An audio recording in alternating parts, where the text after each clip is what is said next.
Hello everyone, welcome to EU Talk, which is our way of engaging with young personalities in the Philippines. Today we welcome Ansherina Grace Talavera to EU Talk. Anshe is program manager for the humanitarian branch of the European Union called ECHO as CARE Philippines.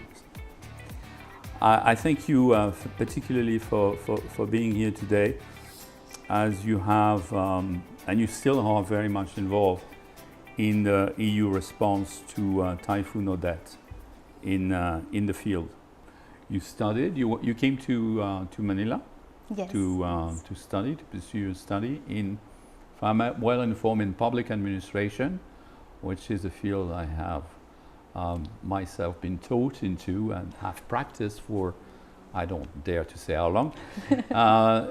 If you could run us through the process. My first work, I knew that it entailed working with communities, providing them trainings for disaster preparedness, but I didn't have yet the appreciation of what the world that is opening up. Started out when from studying public administration, I went to work with a local non-government organization. Non-government? Yes, a local non-government organization.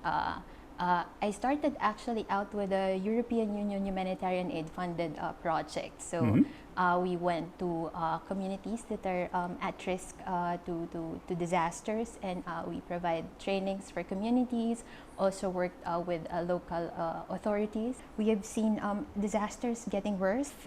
We need to do disaster preparedness so that we can try to avoid, to mitigate, to minimize the potential losses to lives and livelihoods. And we think it's also part of upholding the people's rights to life with dignity by doing disaster preparedness. Well, what you say is so true, because with the last typhoon we all experienced in the Philippines in December, actually the magnitude of the typhoon was comparable, if not more important than past typhoons, and yet the level of casualty was much less because of the work that you mentioned now, which is so important. What kind of dialogue is taking place with local communities? Let's take a fishing village. For some of fishing communities that we worked with, I think most of them have also had previous experiences of disasters. It's really something that sticks with you, with the community, and it's something that they really learn from. Working in disaster preparedness, sometimes if the people has not had the experience, and so preparedness is very crucial. There is a question that is often asked to the donor community. How do we make sure that our monies go to the right people? Yes, for the way we do humanitarian assistance, and even for preparedness, it's carefully selecting where and who we work with, because as you said, it is our accountability that we do these activities in areas where they are needed the most. So for any type of project, we start with needs assessments. It's very crucial that we understand what is the context, what is happening, what are the needs, and we do it by way of talking to the people themselves, those who are affected. For example, for the recent typhoon Odette, we went to these different communities that have been severely affected, and we talked to people, asked them what their experiences were, how the typhoon has changed their daily way of life, where they're getting their food, their shelter, their health needs, and at the same time we also talked to the local governments, because as civil society organizations, we recognize that the government is still the primary duty bearer, and our role is to fill in where these gaps are. And there are other processes that go with it also. We have beneficiary selection processes. There's a very clear criteria who gets to receive assistance. And this is something that we ensure that the people understand as well. And then so we on provide both sides, from the beneficiaries, but also from the donor community. Yes, that's right. And when I visited projects around the country run by you, I was also struck by something that the general public does not generally know, which is the level of sophistication that you have in place, in particular for cash distribution.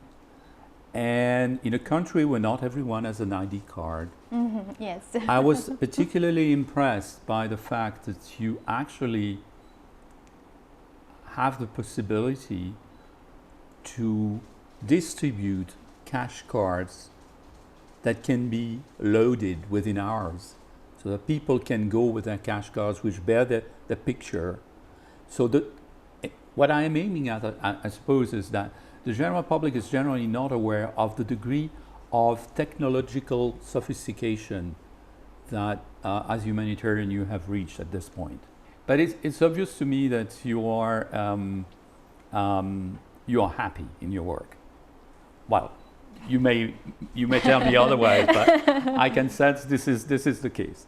What do you think would be a good thing to say to younger people about humanitarian work that would convince them that, okay, maybe this is not for everyone, but maybe this is something that I could explore? Humanitarian work entails a lot of things. It has different aspects to it.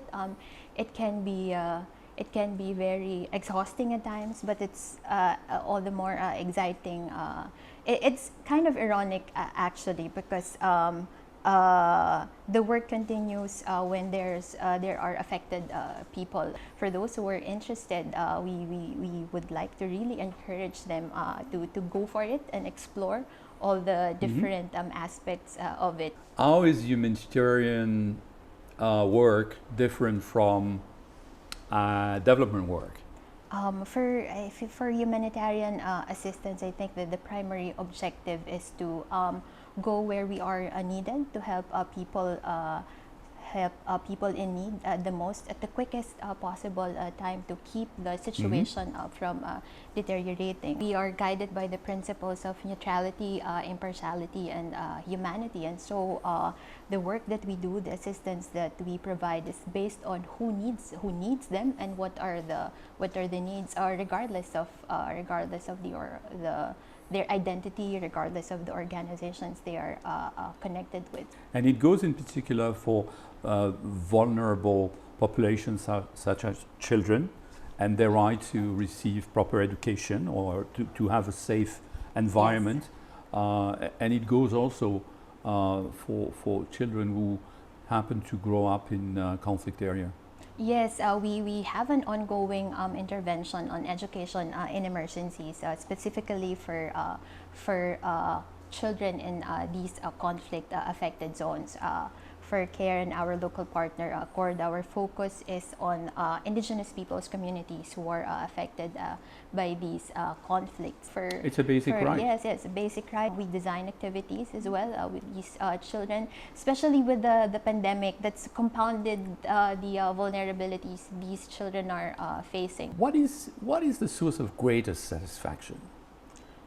I think the source of greatest satisfaction comes when in the work that you do with the communities, and you were able to address the most urgent of their needs. If it's humanitarian response, it's kind of instantaneous, because we provide these goods and services, and the people will really say that these are exactly what we needed, and these has saved our lives. These has saved the lives of our children. And yet, Odette created a lot of destruction.